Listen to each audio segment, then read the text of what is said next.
Well, outside of maybe the Houston Texans, I'm not sure you could find a team in the NFL that's looked better than the Atlanta Falcons through 3 weeks of the season.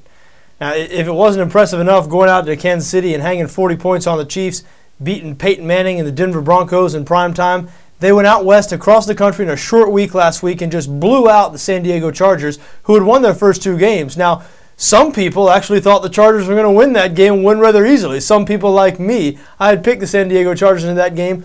Couldn't have been more wrong. Was really shocked at the play of the Atlanta defense. I was impressed, I guess, against Denver. You know, they looked better than they were last year. They look improved, even without Brent Grimes, their best cornerback, by the way. But really didn't see anything coming like the performance they put out there against the San Diego Chargers.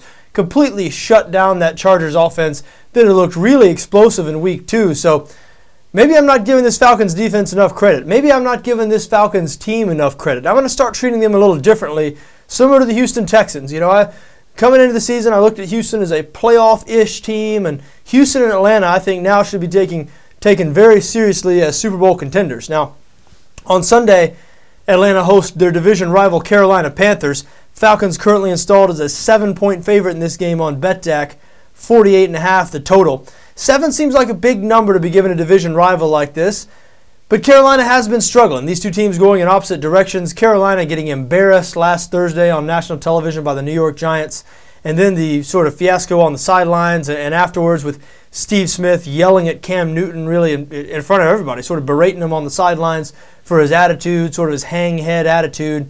And if I was Smith, if I was the Panthers, it isn't Newton's attitude that I'd be most concerned with. It's the fact that he continues to throw the ball into coverage.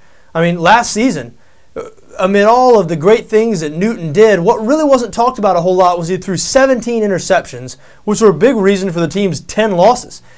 Through the first 3 weeks of this season, the Panthers, of course, dropped 2 out of those 3 games. In those 2 losses, Newton's thrown a combined 5 interceptions, 3 last week against the Giants, 2 in week 1 against Tampa Bay. You just can't do that. You can't win football games when your quarterback's throwing 2 or 3 interceptions. It just doesn't work.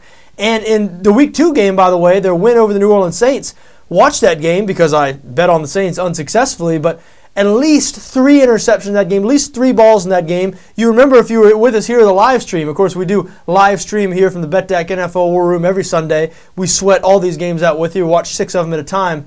And at the time, I said during the game, Cam Newton was bouncing those balls off of the hands of Saints defensive backs. This guy throws into coverage. He did it last year. He's been doing it this year. And he's got to stop. I mean, the guy has the physical gifts to become one of the best quarterbacks in the league, an elite-type quarterback, if he stops throwing the ball into coverage and turning it over.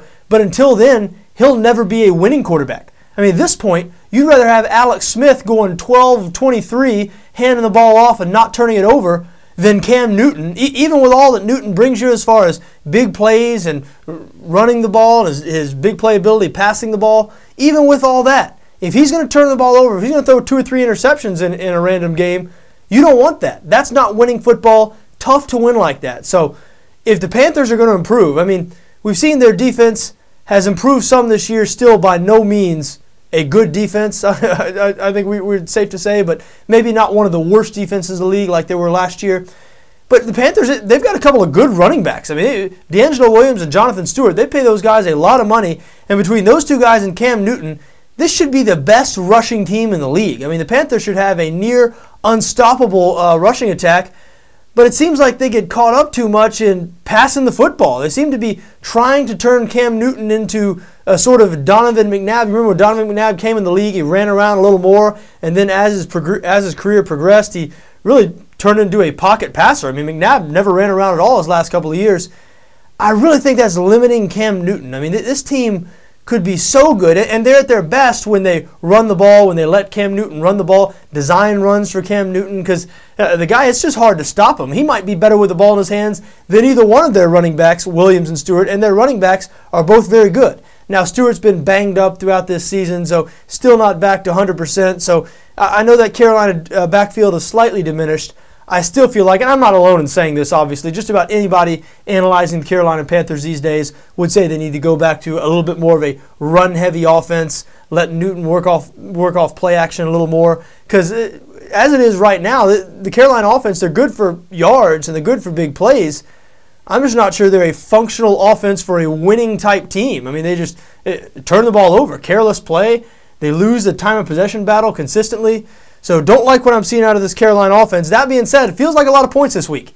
Atlanta, a 7-point favorite, but you think I'm going to bet against the Atlanta Falcons again after last week's disaster out in San Diego, at least a disaster for me? You got another thing coming, because the Falcons, I've been underestimating them so far this year, and I'm not going to make the mistake of betting against them again this week, especially when their opponent is a team that has been far from impressive thus far this season. So, we'll see. I'm not sure what to make of this game, really. Hard not to lean towards the home team, I guess. Hard not to lean towards Atlanta -7. But 7 is a lot of points in the NFL in this day and age against a division rival. I will say, though, the last 4 games these division rivals have played, Atlanta has not only won those 4 games, they've covered those last 4 games. So Atlanta's been dominating Carolina recently. Certainly a case could be made for an Atlanta play here, but just don't hold it against me if I back off and just observe this one.